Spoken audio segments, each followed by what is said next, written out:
Hello friends, welcome to my YouTube channel. So today in this video, I am going to show you how to set the screen lock in this device.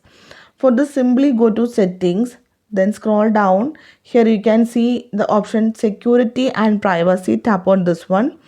Then scroll down, tap on device unlock, tap on screen lock. So to set the screen lock, you can select the numeric, alphanumeric or pattern. So here I am going to select the option numeric. Then we need to enter at least 4 digits to create the numeric password. Tap on continue. So this is for the 6 digit. If you want to change the password type, tap on this one. Then you can select the option 4 digit. Okay.